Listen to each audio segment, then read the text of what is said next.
What up, though, y'all? It's Chris. Appreciate you connecting with me while I get my steps in at the mall. I had to come back out here to exchange my jeans. I told you guys, what was it, yesterday that I was out here getting them? Or was that the day before? I recently got me some new jeans. And the fit was okay, but I thought that I could get something to fit a little more, tailored to my body.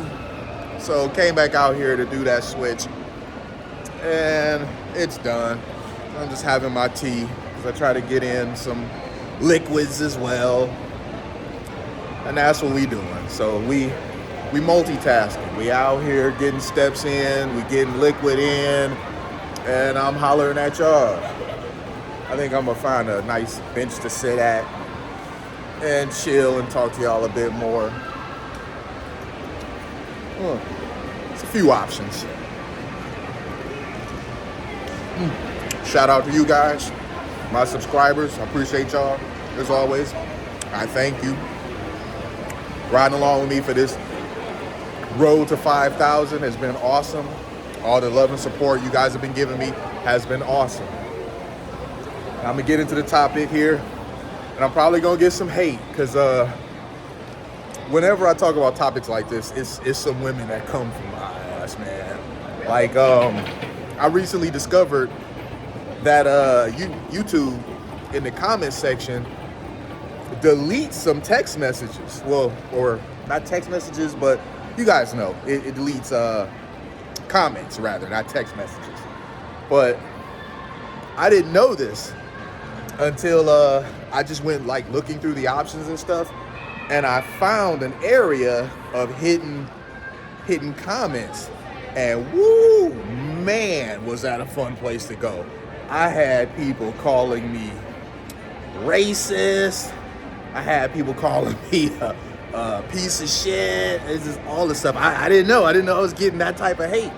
I mean, you know that haters gonna hate, but damn, I had no idea that your boy was getting that type of vitriol. So it's probably gonna be some additional comments added to that section, and it don't be me doing it, because you guys know on my platform I do not censor the comments ever. If you love me, you love me. If you hate me, you hate me. But I let whatever you got to say ride nonetheless. But it's about dating overweight women. And if you do want to date them, that's great, that's fine. But if you don't, you shouldn't have to. There's this whole thing with trying to shame you and tell you you're fatphobic if you don't want to date overweight women. And I'm here to tell you, kings, that's total BS. It is okay for you to have preferences. It is okay for you to have standards. And don't let anybody try to shame you into believing otherwise. Women have no problem letting us know of all their very high standards, their very long list of preferences. And sometimes, it can be a bit out there, depending on the woman. Some of these just demands for the type of guy and what he has to do and what he has to bring to the table can be a bit crazy, but we let them have it nonetheless. But when it comes to men having preferences and standards, it suddenly becomes a problem. There's all this shaming. So you're not fatphobic if you don't want to date a fat chick. There's nothing wrong with you wanting to date a chick that is fit, especially, let me sip my tea there, especially if you're a dude that's fit. All right, if you're a dude that be in the gym 3, 4, 5 days a week, you're eating right, you're making sure to get your steps in, or you're jogging, you put a lot of effort into not only just being well, being healthy, but being aesthetic. Why should you settle for a woman that absolutely does not do that? She gets you being the Adonis that you are, but what do you get? You get some sloppy, overweight chick? No. It doesn't work like that. And it's never worked like that. That's the thing. Not only does it not work like that, it's never worked like that. So I tell you, there's nothing wrong with you having standards. Hold on to your standards, because in most cases, men don't have a whole lot of things that they want. They want the woman to be fit. They want the woman to be feminine. They want the woman to be submissive. You know, usually men only want like about 2 or 3 things really out of the woman. But if you compare the man's list of requirements to a woman's, the woman will have like 30 things on there. He's got to be tall. He's got to be good looking. He's got to be funny. He's got to be emotional. He's got to be strong. He's got to be everything, man. He's got to be God-fearing. He's got to be good with pets.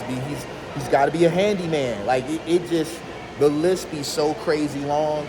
So the shaming you, to me, the shaming you talking about some, if you don't want to date fat woman, you're fatphobic. To me, that makes about as much sense as the shaming tactic of if you don't want to date a trans woman, you're transphobic. No, it's not that I'm transphobic. I'm a straight man. You're not going to shame me into doing something that I don't want to do. I am a straight man, and so I only want to date women. I'm not interested in trans women because trans women are biological men. So yes, that argument makes no sense. So the fatphobic thing makes no sense. But I got a feeling over the next 4 years anyway, we don't know about after, but over the next 4 years, a lot of these really goofy arguments, calling people phobic over every little thing that they don't want to do, I think they're not going to go away, but I think they're going to peel back a lot. I think these people only really felt as emboldened the way that they did because they had a government backing them in all this goofy stuff. We had a government that was going above and beyond to appeal to foolery. And that ultimately is why they lost this race to the colossal degree that they did. They were making all types of sweeping changes for everybody that only appeals to a small subset of individuals. So, you know, what are you gonna do? But yeah, stand on your beliefs, kings. If you want a fit woman, if you want a pretty woman, there is nothing wrong with that. I just say, be the type of man that woman wants. I mean, if you're some guy that you don't shower, you don't brush your teeth, you don't smell good, you know, you don't dress well, you're broke, you know, all that sort of stuff, and you're demanding that's a bit out of pocket. But I don't think that wanting that type of woman is a bad thing at all. That's a great thing. I just recommend you be the type of man that woman would want to be with. You know, it's like, you have to keep in mind what that type of woman wants, okay? You want that type of woman, but you have to keep in mind what that type of woman wants. So want that as much as you like, but be the guy that she wants. And I say that to the women too, but they oftentimes, they don't hear it. They have all these ridiculous standards of a man and expectations of a man. They want a certain type of man, but they put no energy and effort into being the type of woman that man desires. 99% of these women all want a top 1% man, and they do not qualify for him. Yes, 99% of women do not qualify for a top 1% man. They don't even qualify for a top 10% man, top 40% man. I mean, they are so below average. But women kind of get away with this unreasonable nonsense a bit more because men are held to a different standard. Nobody minds telling men that they're being delusional. But when it comes to women, they're oftentimes encouraged to be delusional. But that's usually because men and women, they handle each other differently. Like, your boys are always going to hold you accountable. If you're saying some wild, ridiculous stuff, your boys are going to tell you that. I know mine certainly are. My boys will tell me in a heartbeat, Chris, you fucking up. Chris, you doing this, you doing that. Or why aren't you doing this and doing that? Women typically don't hold their girlfriends accountable. If it's some fat, super sloppy, drama-filled chick that's just busted down and ratchet as hell, and she thinks that she deserves some millionaire guy or something like that, they just gonna support her, telling her, yeah, queen, slay queen, you deserve it, queen. Women do not hold their girlfriends accountable. They will never tell her, hey, look, that's that's a bit out there, okay? You right now, as you are a bit way off from ever landing that type of guy. They just don't do that, man. I don't know if it's because women don't like confrontation or what, but I don't really think that's it, because women sure don't seem to mind confrontation when it's a woman versus a man. But they seem to avoid confrontation when it's woman versus woman, especially dealing with their girlfriend. So I don't know. They have no problem telling us when we're being unreasonable or if we're being unreasonable. They have no problem telling us we're being unreasonable even when the things that we want are within reason. But when their girlfriends are saying all types of crazy, outlandish, out-of-pocket shit with these ridiculous expectations, nothing. Crickets. So if you like bigger women, knock yourself out. There's no shame there. There's no problem there. But if you're someone that you just don't want that, that's fine too. There's nothing wrong with not wanting that. There's nothing wrong with being a guy that's slim and wanting a slim woman. There's nothing wrong with being a guy that's in shape and wanting an in-shape woman.